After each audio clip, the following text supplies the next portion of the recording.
Dito tayo sa Matthew 28, verse 18, verse 19 hanggang 20. Balikan natin ito.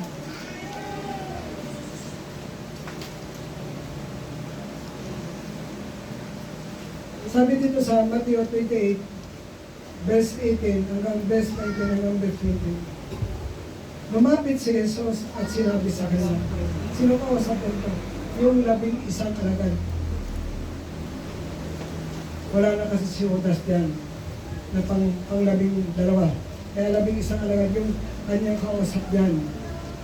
Sabi ng Panginoon sa 11, ibinigay na sa akin ang lahat ng kapangyarihan sa langit at sa lupa.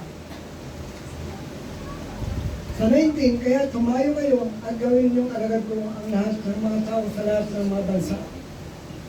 Bautisman niyo sila sa pangalan ng Ama at ng Anak at ng Espiritu Santo. Sa 20, at turuan niyo silang sumunod sa lahat ng inuutos ko sa inyo. Tandaan niyo, ako'y lagi kasama niyo hanggang sa katapusan ng panahon. Yan po ang sabi ng ating Panginoon sa 11 alagad.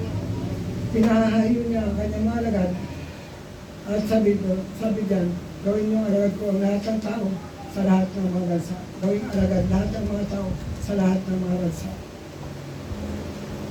At bautismuhan niyo sila sa ngalan ng Ama at ng Anak at ng Espiritu Santo at turuan niyo sila sumunod sa lahat ng inuutos ko sa inyo. Tandaan niyo, ako'y laging kasama niyo hanggang sa katapusan ng panahon. Yan po yung pangako ng Panginoon sa 11. So dahil wala na sila, tayo yung tumanggap ng aral ng Panginoon, tayo yung sumalo ng bisyon ng Panginoon, dapat yapusin natin. Kasi pag hindi mo niyapos yan, hindi ka maging totoo dito. So pag nasa loob mo yung bisyon, pag natanggap mo yung bisyon ng Panginoon, yapusin mo. Amen? Yan ang Great Commission ng Panginoon. Yan ang pinakahuli-huling bilin ng Panginoon sa kanyang mga apostol. E siyempre, wala na sila. Sino magpapatuloy nito? Kasi hindi pa natatapos ang panahon. Tayong mga naniwala dito ang magpatuloy nito hanggang sa ating mga henerasyon. Pag wala na tayo, yung mga anak natin ang magpapatuloy nito. Hindi pwedeng maputol ito.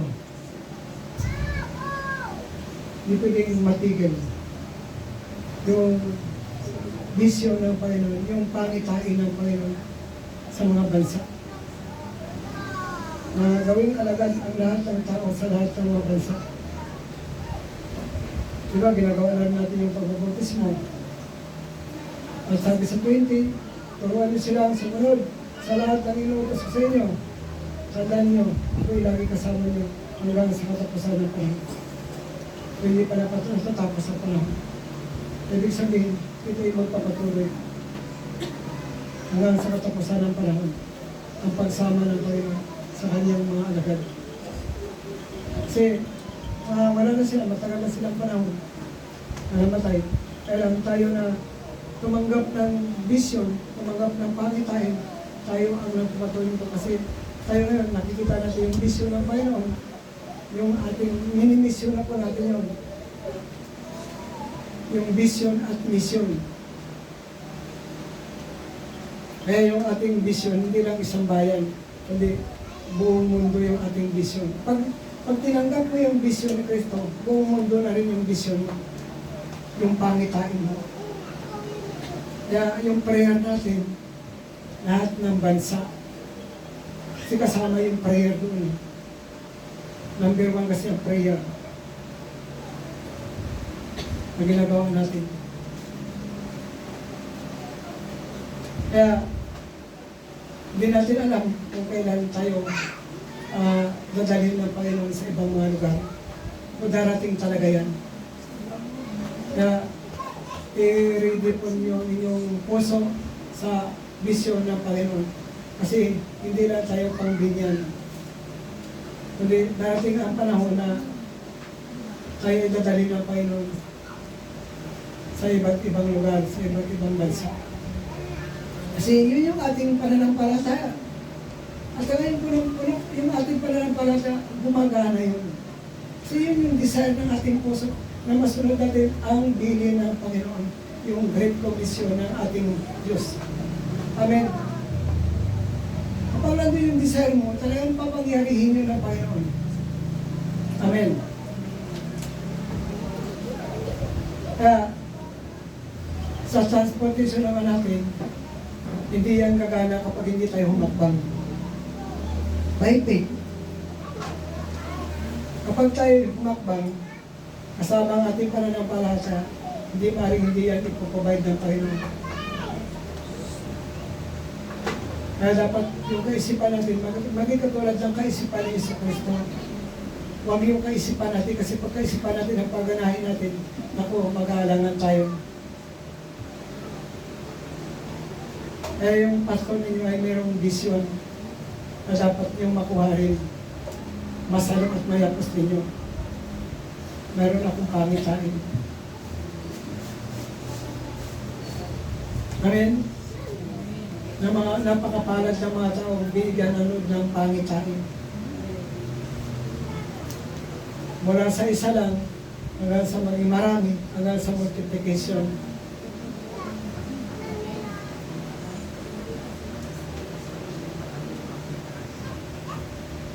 Kaya, dapat natin ganapin yung vision na ito, yung pangitain ito. Dapat natin yapusin ito lahat. Ngayon, dito na tayo nag-umpisa. Pero habang tayo sumusunod sa Panginoon, habang tayo nag-pray, ay unti-unti tayong inahakbang na Panginoon papunta sa mga lugar na dapat natin puntahan. Amen? Kaya nag-umpisa na tayo sa palibot natin.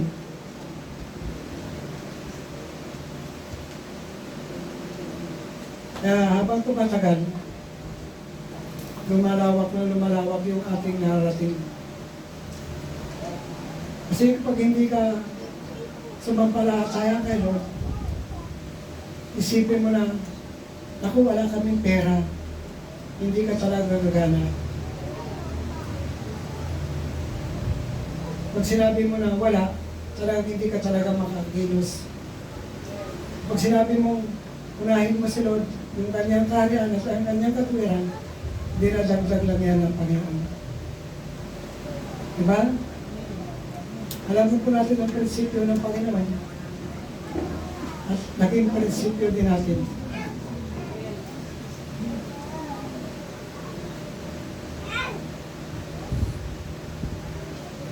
Dito sa John 17 verse 11. John 17 verse 11. Ang sabi ni Lord dito sa kanyang mga alagad, yung kausap niya dito yung kanyang mga alagad. At ngayon, ako'y pupunta sa iyo. Ang sabi niya sa Diyos, iwan mo na ang salibutan ito. Ngunit sila ay nasa salibutan pa. Amang banal, ingatan mo po sila sa pamagitan ng kapangyarang iyong pangalan. Pangalang ibinigay mo sa akin upang kung paano ikaw at ako'y isa, gayon din naman sila yung maging isa. Ito yung napagandang mensahe ito na kung paano ang Panginoon, ikaw at ako ay isa, gayon din naman sila yung maging isa. Ang Panginoon at ang Diyos ay isa. Sa vision, sa gawain, sa pangitain. Ang bisyo ng Ama ay naging bisyon din ni Kristo nung nasa lupa siya. Yung gawain ng Ama ay naging gawain ni Kristo nung nasa lupa siya. Sabi nga, wala akong ginagawa kundi ang kalooban ng Ama. Kaya, napakaganda na modelo na halimbawa ng ikaw at ako ay isa. Gayon din naman sila ay maging isa. Hindi pwedeng magkabahagi. Hindi. Kung paano si Kristo at ang Ama ay isa, ang kanyang dalangin sa kanyang mga alagad ay maging isa din sila. Isa sa vision, isa sa pangitain, isa sa motibo. Amen. Isa sa gawain. Iisa sila. At tayo din naman ay isa. Kasi kung nasabi ko, yung mga alagad, wala na. At hindi ito maputol kasi ito yung magpapatuloy hanggang sa katapusan ng panahon.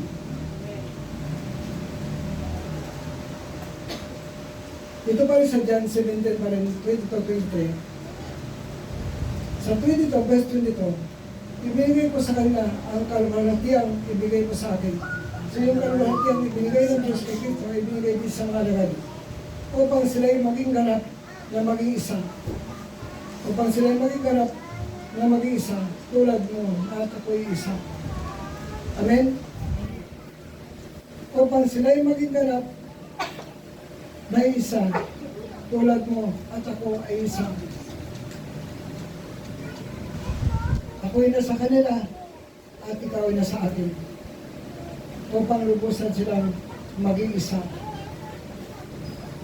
Dahil dito, malalaman ng sanlibutan na sinugo mo ako at sila'y minamahal mo tulad ng pagmamahal mo sa akin. Kaya yung desire talaga nila na kung paano siya at ang Ama ay isa, ang kanyang mga alagad ay maging isa rin. Isa sa kaisipan, isa sa damdamin, isa sa puso. Amen. Dapat natin makita na ang panalangin ng Panginoon sa kanyang mga alagad at maging sa atin man na tayo ay mag-iisa, wala dapat pagkabahagi. Isa sa vision, isa sa pangitain, isa sa mission. Amen? Isa sa gawain ng paglilingkod sa Diyos. Napakaganda di ko ba? Na lahat tayo ay isa, magkaisa, walang pagkabahagi. Amen? Kasi hindi maging isa yung blessing kapag tayo ay bahagi o kanya-kanya. Ang gusto na nung isang buhos lang ng kanyang pagpapala.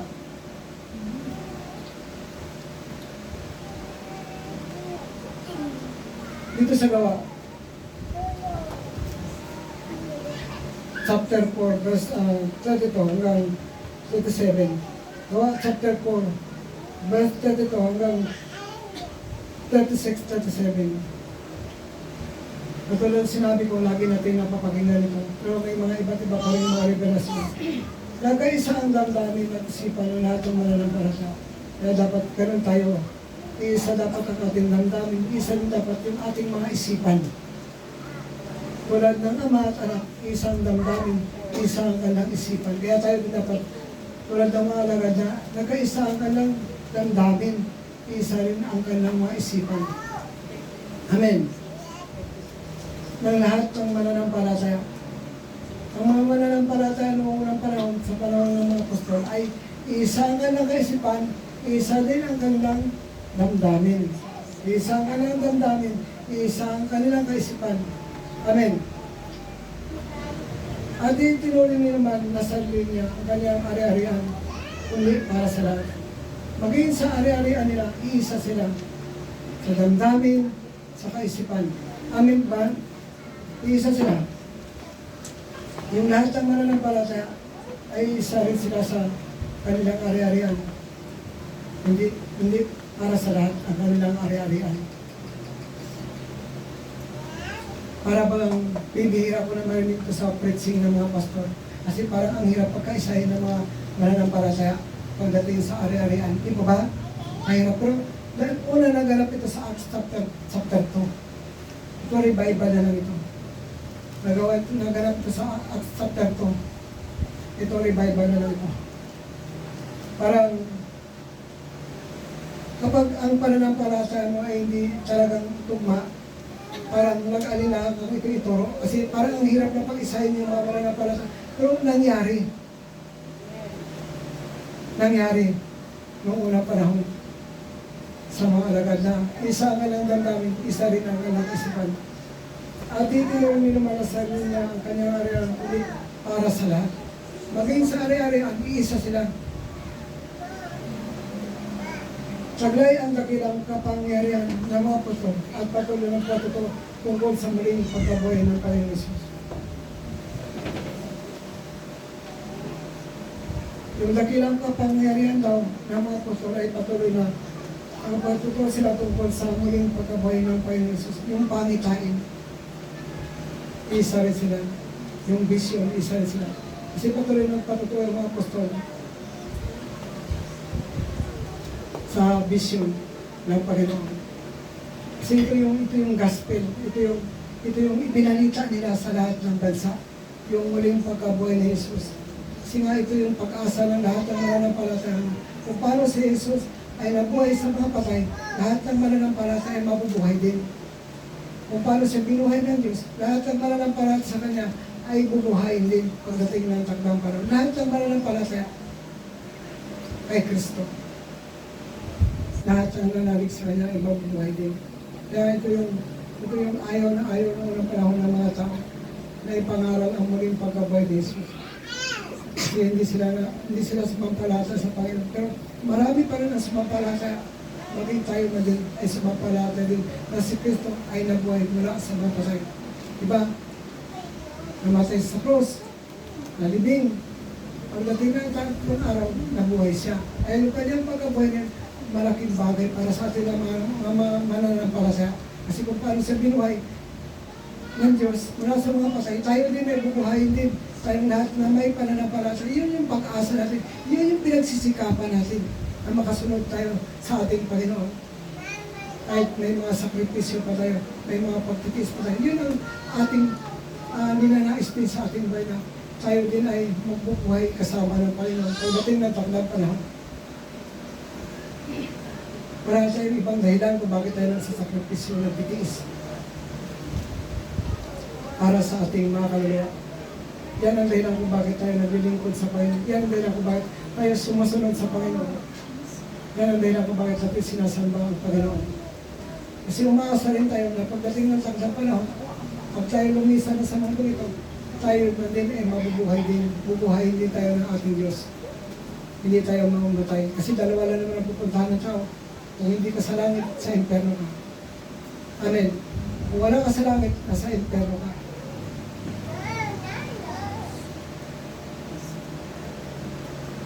Patuloy sila nagpatutungkol sa muling pagkabuhay ng Panginoon Jesus. At ang masaganang pagpala itinagay ng lahat. Yung pinasagana sila ng Panginoon, pinagpala sila ng Panginoon at saglay nila lahat. At ang masaganang pagpapala ay tinaglay ng lahat. Bakit? Iisa ang kanilang damdamin, iisa ang kanilang isipan. Katulad ng Ama at Anak ay isa. Amen? Nakuha niyo? Kaya masagalang pagpapala ay tinaglay ng lahat. Baka bibihira mo na marinig sa preaching ng mga pastor ito kasi pag yung mga pastor na din ay nagdadaw, parang ang hirap pag-isahin ang mga tao. Amen. Mayroon pag-isahin ang damdamin at isipan ng mga tao.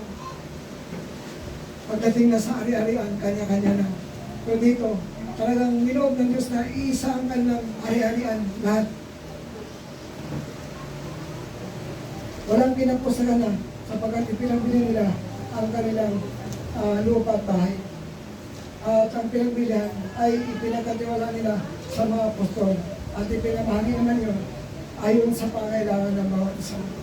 Sabi yan, kapag ipinagbili nila ang kanilang mga lupa at bahay, ibig sabihin nito, yung may mga kakayanan.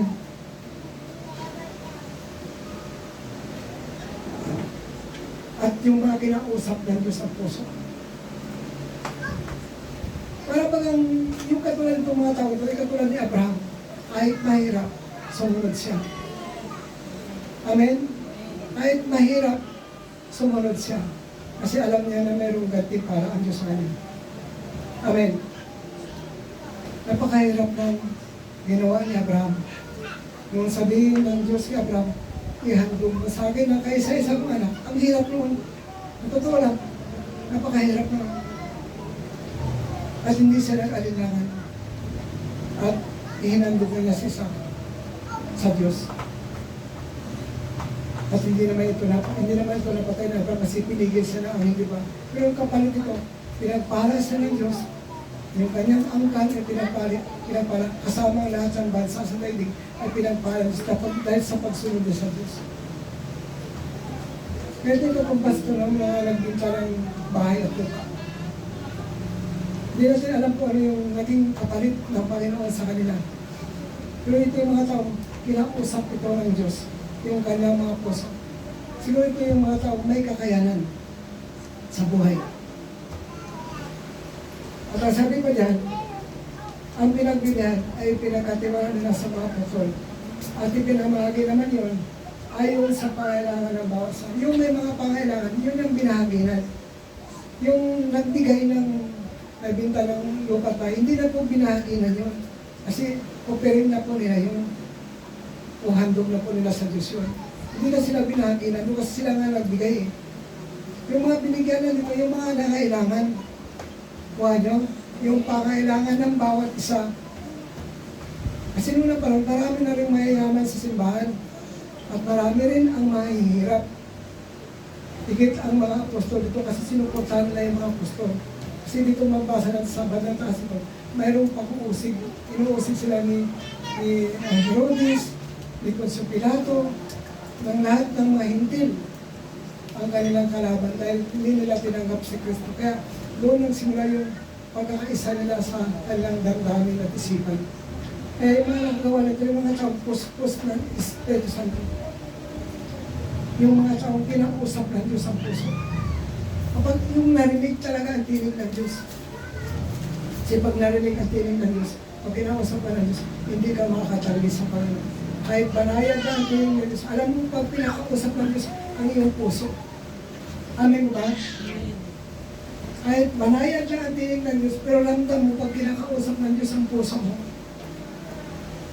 magsakripisyo ka na. Amen. Amen ba? Mayroong pangako ang Diyos sa mga nagsakripisyo.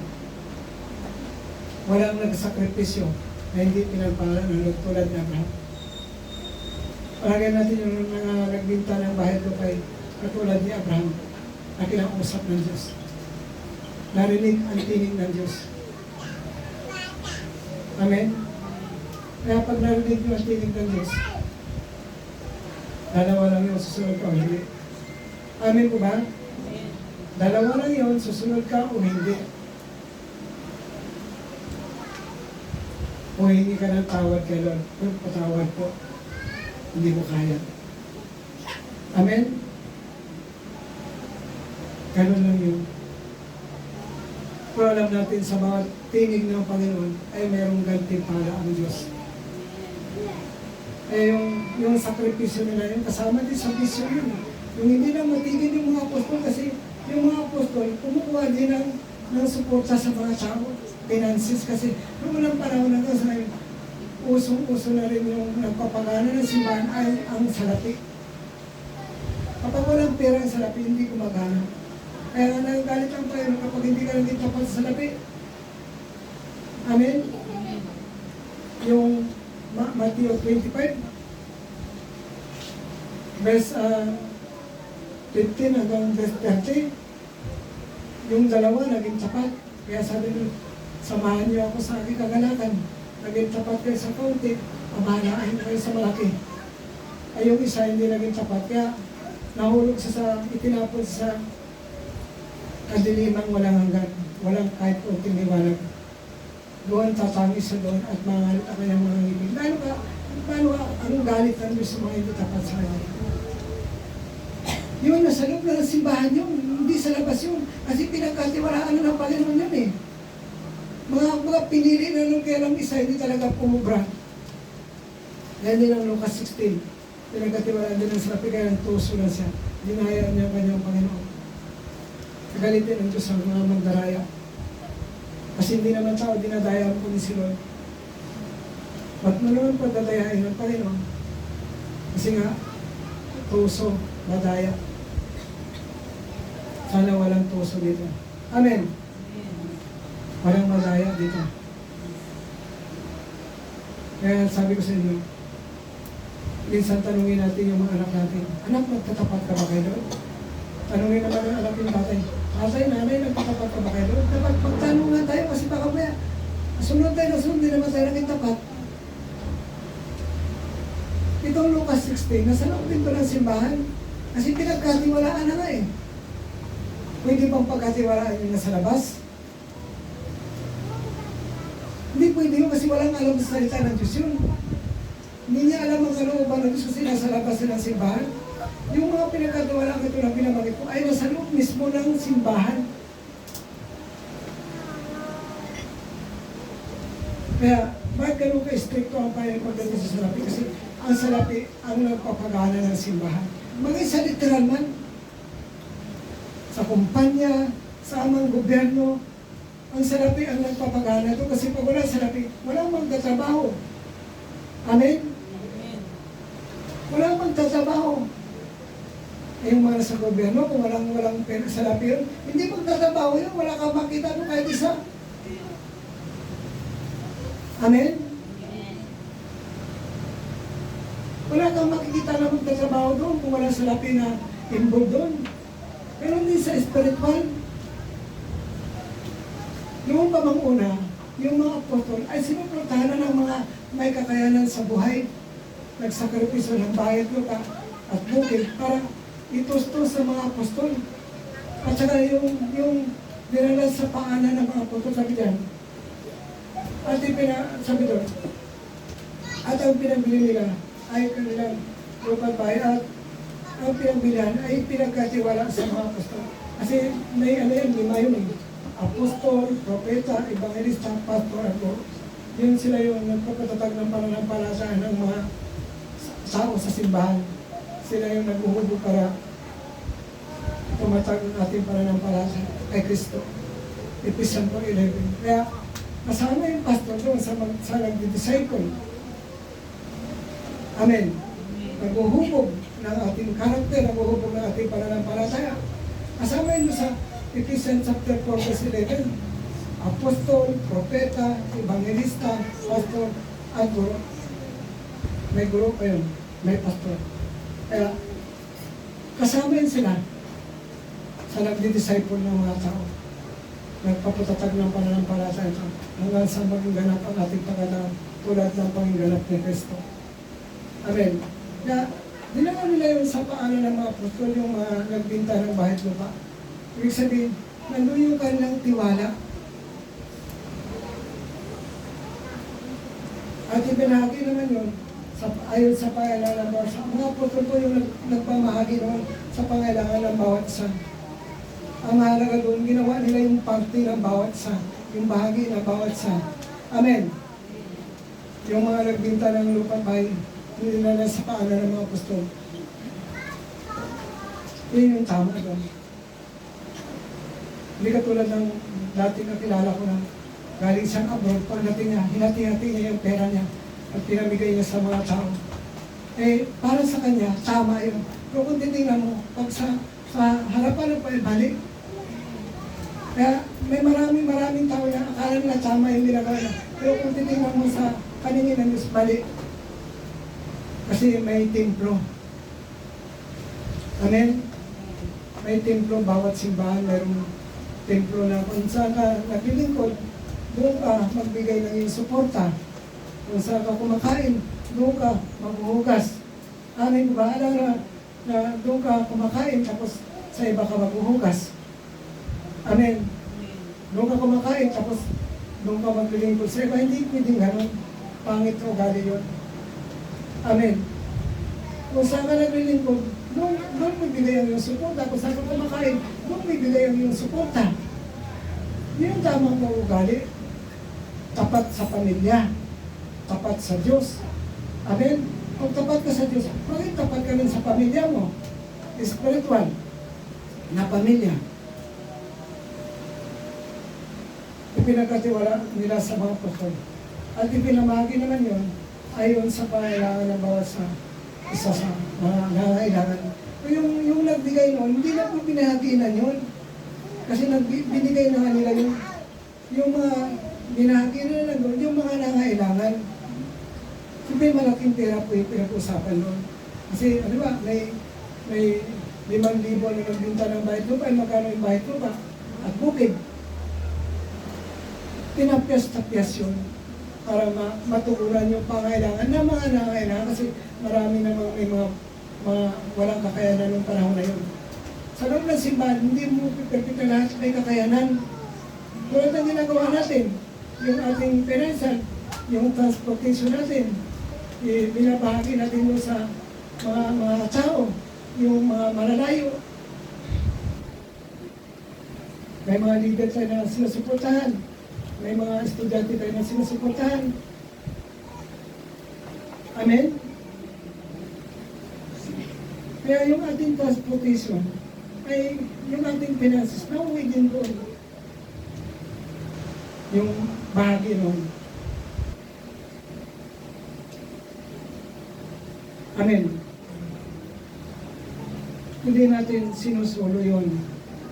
Yung ating mga rental building, water bill, electric bill, yung maintenance natin pag nasira yung mga gamit natin, pinapalitan ng pyesa, nagbabayad din tayo. Yung ating transportation, yung internet natin, doon na pupunta yun.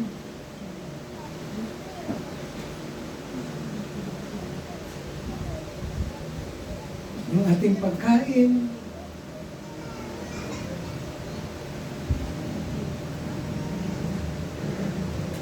doon na pupunta yun. Kaya hindi talaga madaling mag-handle ng ministry. Totoo lang, bigay mo lahat yung puso mo sa Panginoon, puso mo sa tao. Sakripisyo talaga. Kapag isa kang pastor na kuripot na pastor, malalaman niyo po yun. Kasi personal lang yung kanya.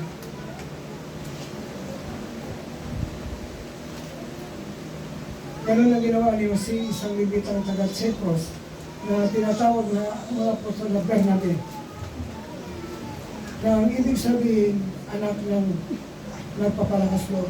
Si Bernabe ay nagpapalakas loob. Challenge. Sa 37, ibinintay yung kanyang bukid, tapos nilatag din sa mga apostol ang pinagbilhan. Yun ang tamang pag-ugali. May tiwala sa kanyang leader. May tiwala sa kanyang pinuno. Amen ko ba?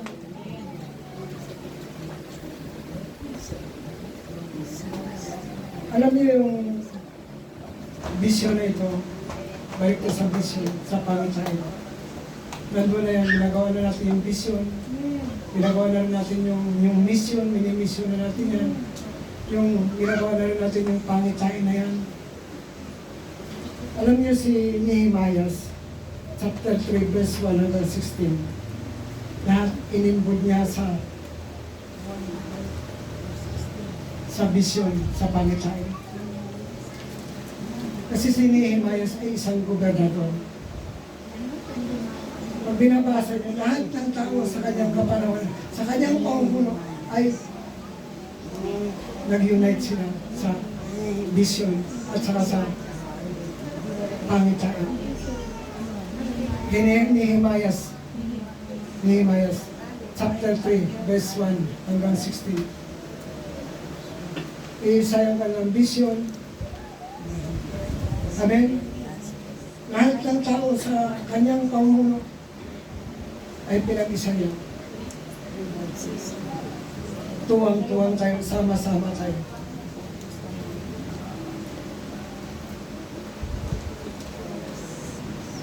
Pinagkaisahan nila yung vision, yung pangitain. Pinagkaisahan nila yung mission. Amen po ba? Dapat mula sa akin, yung vision natin masalo rin ninyo at mayapos ninyo. At hindi lang po para yan sa inyo. Maging doon sa baba nyo, sa mga outlets, dapat itutulong nyo rin kasi mahalaga ang vision. Kasi mayroon na nag-iisa ka lang o yung ilan-ilan lang yung naglilingkod sa Diyos. Ilan-ilan lang yung nagtatrabaho ng vision, mahirap yun. Walang pinag-iba doon sa pastor na siya yung nagsisit up ng instrumento, siya yung humahawak ng dustpan, siya yung humahawak ng walis, Siya ang nagigitara, mahirap po yun na sulong mo lahat ang gawain. Dapat lahat ay may bahagi. Amen. Kayo, dapat involve nyo ang lahat. Involve dapat lahat. Unite dapat tayong lahat. Isa dapat yung ating isipan, isa dapat yung ating damdamin pagdating sa vision. Lahat ay isama natin. Kasi mahirap yung nag-iisa ka lang, mahirap yung ilan na tayong gumagawa. Amin ko ba? Mahirap talaga yun. Mahirap pagtrabaho na nag-iisa lang. Mahirap ang nagtatrabaho na ilan lang. At yung marami ay nakatingin na sa'yo. Tinitingnan ka lang ng marami. Dapat lahat ay unite. Nagkakaisa dapat sa vision, sa pangitain. Isama natin lahat. Kasi noong naituro ko na leader lang, tapos titingnan nyo lang yung may potential, para yun ay disciple, kulang yun. Dapat lahat ay isama natin. Yan ang pinakamaganda sa isang simbahan. Mayroong pangitain ng pastor, tapos yung pangitain, ipinapasa niya sa mga leader, tapos yung mga leader naman, pumapasa naman doon sa lahat. Kasi ang hirap po talaga na nag-iisa lang, kung ilan-ilan lang ang gumagawa ng vision. Kasi trabaho talaga ito. Trabaho na sa Panginoon. Amen. Kaya dapat kayo buksan din yung inyong mata, buksan din ang inyong isip na hindi lang para sa inyo itong itinuturo na ito ng tungkol sa vision at saka sa pagitan at yung tungkol sa mission. Dapat alam din ito ng lahat. Amen. Amen po ba? Kasi kung hindi ito malaman ng mga tao, nakatingin na sila sa atin habang tayo nahihirapan na gumawa.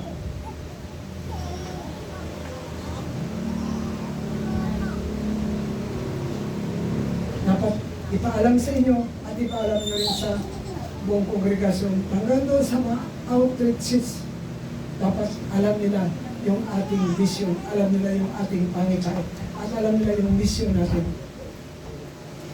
Nagmi-mission na tayo ngayon. Kailan pakaunti pa lang tayo. Pakaunti pa lang ang nagtatrabaho sa vision.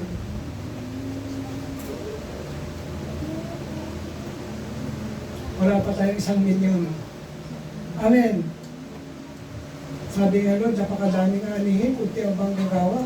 Kaya manalangin kayo sa may-ari ng anihan na magpadala sa ng maraming mag-aani.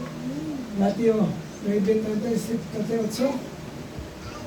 Matthew 9:37-38.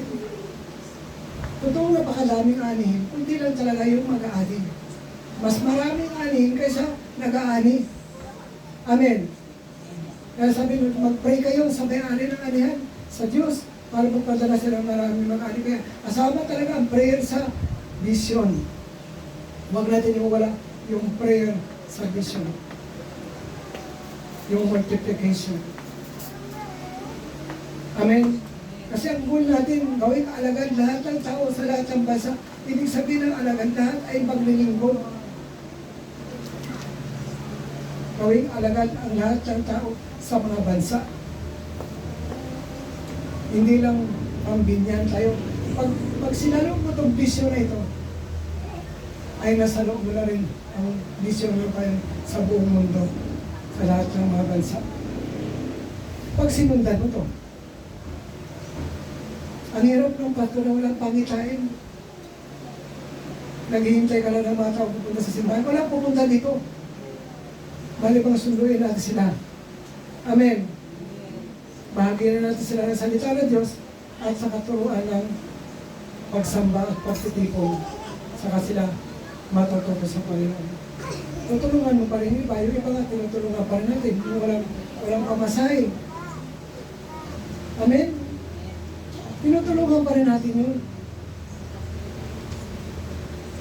Eh, yung inyong mga suporta, hindi nasasayang.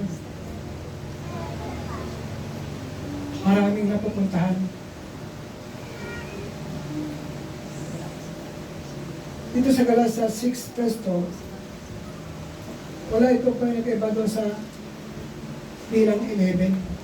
Nung si Moises inahirapan sa pag-handle ng mga tao, yung kakainin ng mga tao, sobrang pagdaing ng mga tao, sabi niya, magpakamatay na lang ako.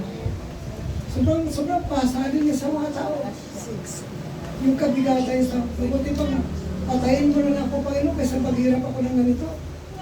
Sobrang bigat ng aking pasalin. Sana kukuha ng pagkain para sa mga tao at sa akin lumadaing ng mga tao kasi ako nakikita nila. Ikaw naman, hindi nila nakikita. Ay sa akin sila lumadaing. Kaya sabi ng mga tao, ikaw nagdala sa amin dito sa ilang. Kasi siya ang nakikita ng mga tao, ang hindi naman nakikita. Kaya siya yung nilalapitan ng mga tao, dinadaingan. Kaya sabi ng Moises, gusto ka lang mamatay, Panginoon. Sobrang bigat ng aking pakiramdam. Kung maghirap naman ako ng ganito, mabuti pang mamatay na lang para matapos yung aking sobrang pasan. At sabi ni Lord, pumili ka ng 70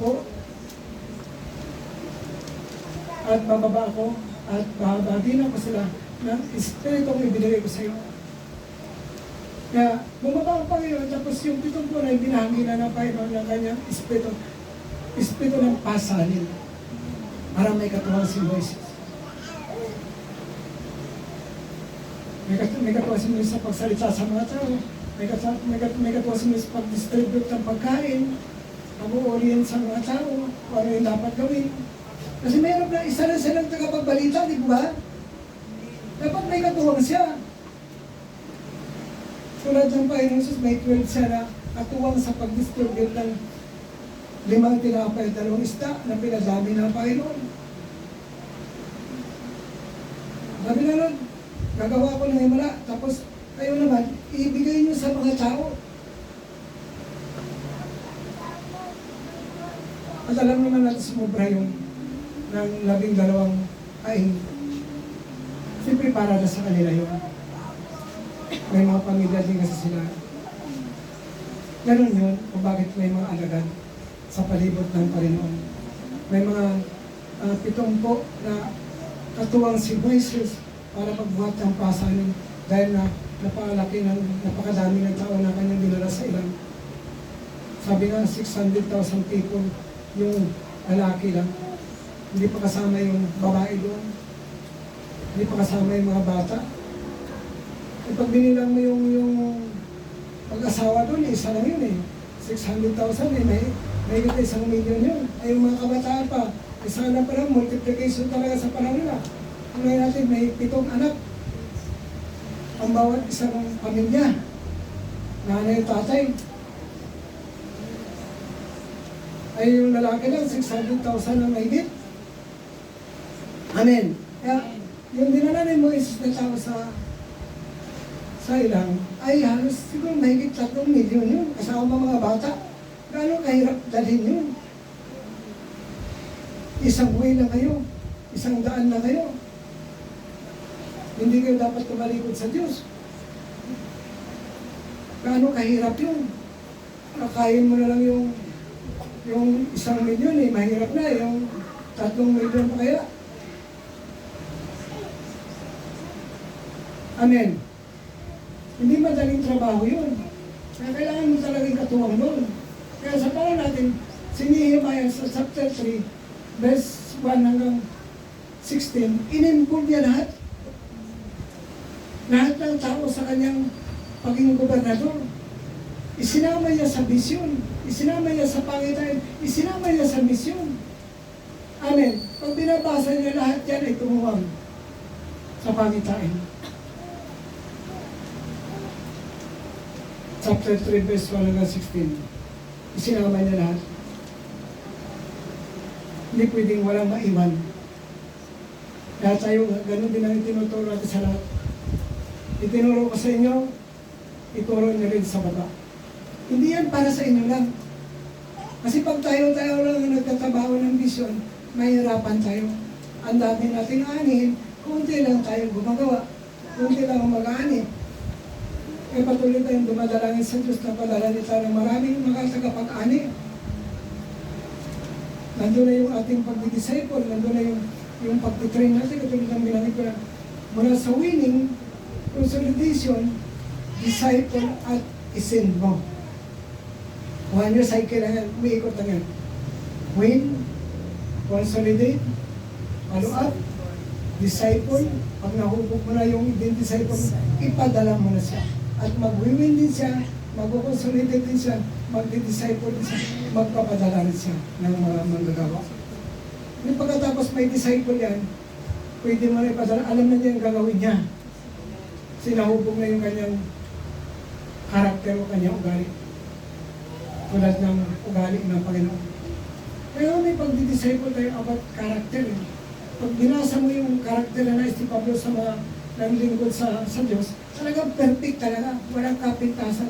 Pag si Pablo ang ano natin, ang tinanong natin pagdating sa paglilingkod sa Diyos ang pag-uusapan. Kasi parang ang Diyos, yung karakter ng Panginoon, talagang perfect talaga.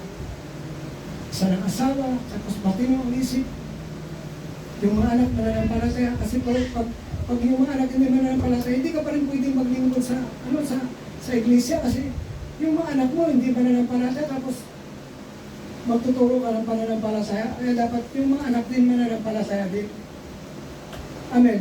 Kaya yung si Pablo, pag ang tinanong pagdating sa pagiging alagad, paglilingkod sa iglesia, talagang perfect talaga. Hindi sakim sa salapi, hindi maalaaway ang asawa. Amen ba? Dapat matino ang isip ng asawa, matino din dapat yung tagapamuno, hindi magulo ang isip, hindi lasinggo, hindi palaaway, hindi chismoso, chismosa. Amen mo ba? Pero yung Pablo, talaga napa-stricto pagdating sa pagpili ng mga magagawa na ilalagay niya sa bawat bayan-bayan. Amen. Kaya, inimbol niya lahat. Isinama niya lahat sa pangitain yung mga tao. At saka dito naman sa Galatians chapter 6 verse 6, chapter 6 verse 2, chapter 6 verse 2, magtulungan kayo sa pagbuwatang pasanin ng bawat isa. Sa gayong paraan, magtupad ninyo ang kautusan ni Kristo. Kasi utos ko ng Panginoon yung pagtulungan sa pagbuwatang pasanin ng bawat sa individual, bawat sa gayong paraan, magtupad ninyo ang mga kautusan ni Kristo. Kaya dapat lahat tayo nabuksan sa pagtulungan sa pagbuhat ng pasanin. Kasi pag kami lang na rin sa kukuba kami na maaga. Amen. Dapat kayo katuwang namin. Katuwang natin yung mga tao sa pagbuhat ng pasanin sa bawat pangailangan ng simbahan. Amen. Amen po ba? Dapat kaya inuulit-ulit ito para nabubuksan yung inyong mga mata, nabubuksan yung inyong mga isip at puso sa pagtulungan sa pagbuhat ng pasanin. Pagtatrabaho ng ating vision, dapat lahat kasama. Dapat lahat sumasuporta. Amen. Hindi lang yung inyong mga ikapo ang inyong isusuporta, kundi minsan may sakripisyo pang ibang bagay doon. Sa kanila, mabigat, bahay na lupa, bukid, sakripisyo nila. Amen? Pero itong mga tao ito, yung mga kinausap na loob ng puso, tulad ni Abraham, yung faith ni Abraham, itong mga tao ito, may mga pananampalataya din. Nag-disgrasya lang ito si Ananias sa pera kasi nung nangako sila sa Diyos, hindi nila tinupad. Nagsinungaling sila. Kaya pinatay sila ng Panginoon na maaga. Si ayaw ng Diyos ng sinungaling sa loob ng simbahan. Amin po ba? Di ba si Ananias sa Sapphira na ligas? Patay sila parehas. Kasi nagsinungaling sila, hindi sa tao, kundi sa Diyos sila nagsinungaling. Kasi nangako sila na magbinta ng kanilang ari-arian. Nung may binta na, nagbago lang isip nila. Hindi na sila naging totoo sa kanilang pangako. Kaya, ayaw ng Diyos ang sinungaling. Kasi mga mature na sila, nakaranas na silang mapuspos ng Espiritu ng Diyos, kaya lalim lang pa rin. Kaya nga sila nangako kasi napuspos sila ng Espiritu ng Diyos. Kasama na sila doon sa pagkakaisa ng damdamin at isipan ng mga tao na nangako sa Diyos. Kasama na sila doon. Kaya nung mabinta nila yung kanilang ari-arian, nagbago ka ng isip, natuksok pa rin sila. Kaya hindi nila sinabing nakapagbinta sila ng kanilang ari-arian. Kaya kayo, pag nangako kayo ka Lord, kaparin nyo, baka magalit si Lord. Amin po ba? Amen.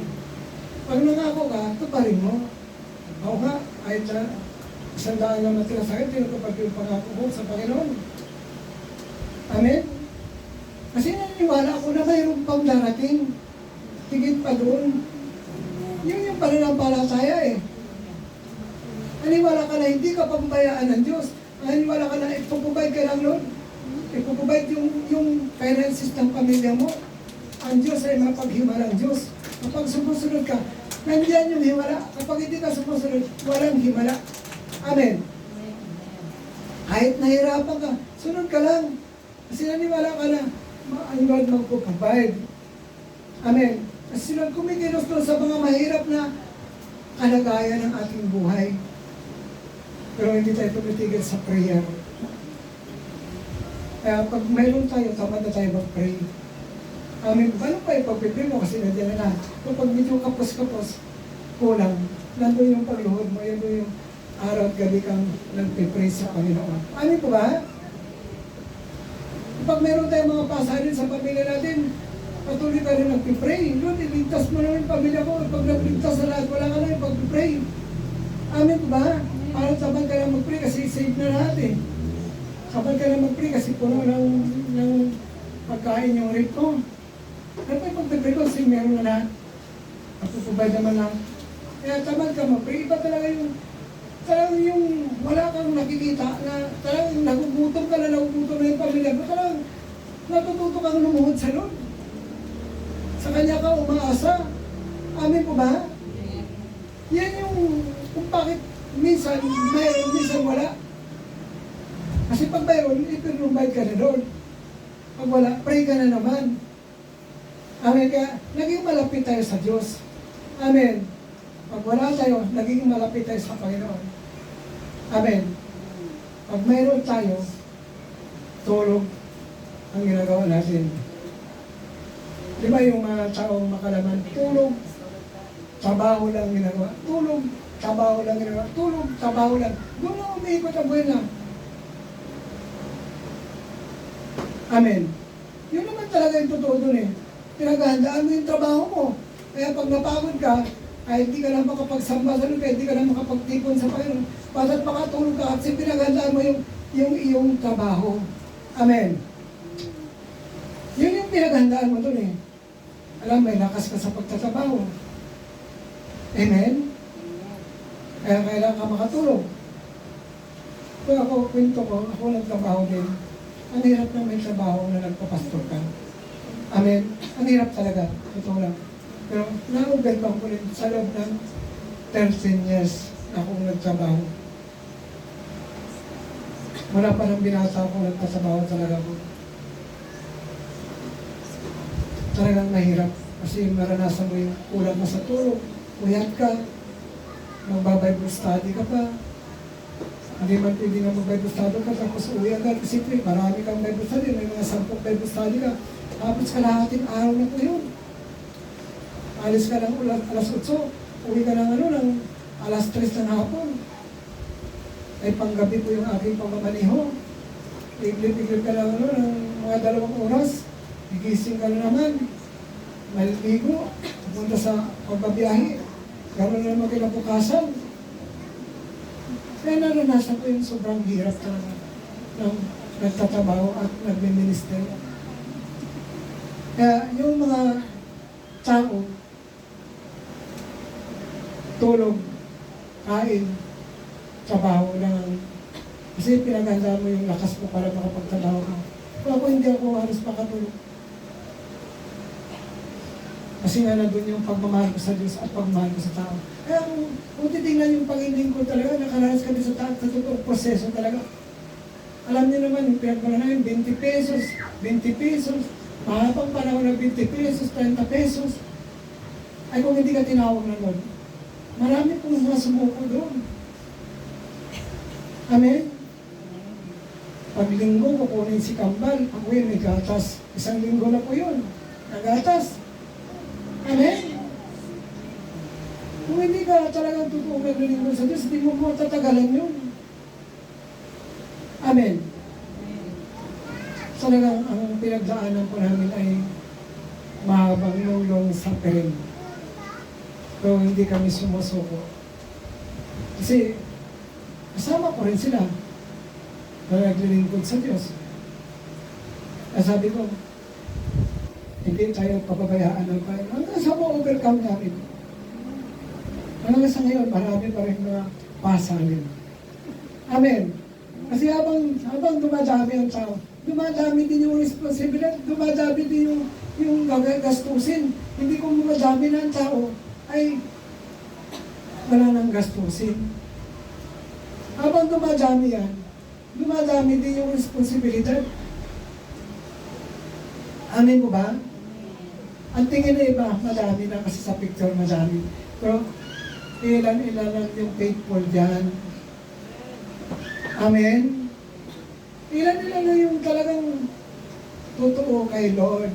Kaya tinuturo ko yung pagkatapat sa salapi kasi danger talaga yung hindi ka tapat kasi mahalaga sa Panginoon pananalapi.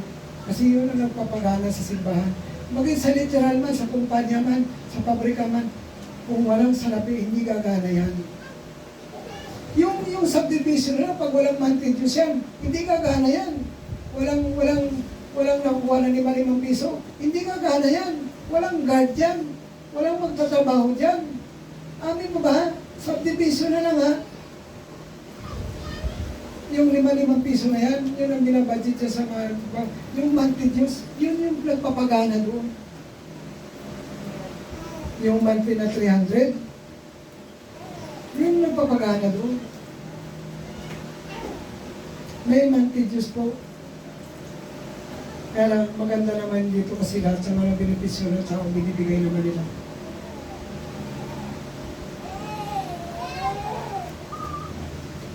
Kaya makita mo sa isang lugar kung maganda ang pamumuno, makikita mo yung pera nandiyan. Ay, sa ibang simbahan, binibili ang tubig. Alam mo ko, pumunta ka sa ibang simbahan, kailangan bumili ng tubig, kailangan bumili ng pagkain mo. Amen, totoo po yan. Alam, may dala ka ng pagkain, may dala ka ng tubig. Sa ano yung mineral, yung ano ba tawag doon? Yung binibili niyo sa Bilabas? Alin? Water. Oo, pag pumunta ka sa simbahan, may tubig ka na, may sitserya ka na. Ayan. Gusto ko yan. Baka gusto niyo subukan. Hindi libre ang tubig. Hindi libre yung pagkain. Amin po ba?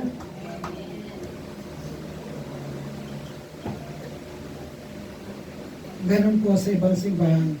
Pero hindi naman pare-parehas. Hindi naman tayo nakumpara. Ako naman hindi naman ako mapagkumpara. Kaya lang nasa puso talaga ng tao yan. Kasi ang pagkain kasi, sinunod naman ang pauso niyan eh. Sa ilang pinakain na rin yung mga tao. Dito may 12, pinapakain ng mga tao. Sa parang Jesus Christ, pinapakain ng mga tao. Sa parang ni Eliseo, pinapakain ng mga tao. Amen? Kasi, yung puso mo nandun. Kaya, Jeremias, Nehemiah pala, Nehemiah chapter 3, verse 1 hanggang 16. Dapat lahat inimbol ni Nehemiah sa vision, sa panitay, sa mission. Ang mga tao sa kanyang kapanahonan, dapat lahat tayo ay united. Amen? Dito sa huli yung talata. Wala nang talata to. Sunod na kayo. Dapat lahat ay nagkakaisa. Sabihin natin lahat ay nagkakaisa. Lahat? Dapat lahat ay nagkakaisa. Lahat ay nagkakaisa. Kasama, Kasama. katuwang ka. Katuwang ka. Amen. Amen. Lahat ay nagkakaisa. Lahat ay nagkakaisa. Kasama, Kasama. katuwang ka. Katuwang ka. Lahat. Kaya, yung sinabi ko sa inyo, sabihin nyo rin sa mga tao. Amen. Patulad ng ating Panginoon, yung kanyang vision, yung kanyang pangitain ay maging alagad lahat ng tao sa lahat ng mga bansa. Ang mission natin, ideklara natin na sulat nyo nga, nagkakaisa, lahat nagkakaisa, kasama, at katuwang ka. Period. Amen. Nagkakaisa, kasama, at katuwang ka. Kaya lahat yung gagawin natin, nagkakaisa, kasamahin natin yung iba, tapos maging katuwang natin yung marami. Ganun na ginawa ni Nehemiah. Chapter 3, verse 1 hanggang 16. Nagkakaisa, kasama, katuwang ka. Amen. Amen po ba? Di ba magandang pakinggan na lahat ay kasama? Unite tayo? Unity tayo? Dapat lahat ay nagkakaisa. Kaya, yung mensahe, hindi lang para sa inyo. Lagi nyo sanayin na, hindi lang yung para sa akin, kundi para sa lahat ng tao na aking inaaralan ng salita ng Diyos. Hanggang dyan na lang tayo. Tayo magpipray. Amang banal na nasa langit, salamat po sa pagtugaw ng aming prayer, ng mensahe mo. Pagpalain mo yung aming mga puso. Sa gabi ito, bigyan kami ng karunungan, Diyos. At ibukas mo yung aming mga mata, ibukas mo yung aming mga isip sa vision, sa pangitain, kasama Lord yung mission, Panginoon, na ginagawa namin. Bigyan po kami ng maraming magagawa na makatuwang namin sa aming pagtrabaho ng vision mo, ng pangitain mo, Panginoon. Salamat po. I-bless mo ang mga puso namin. Punoy mo ng kagalakan ang puso namin. Hindi po revival sa pagmumingko sa revival sa pagsunod sa mga utos. Salamat po. Basbasan mo ang salita mo sa aming mga puso. In Jesus' name. In Jesus' name. Amen. Amen. Purihin natin ang ating Panginoon.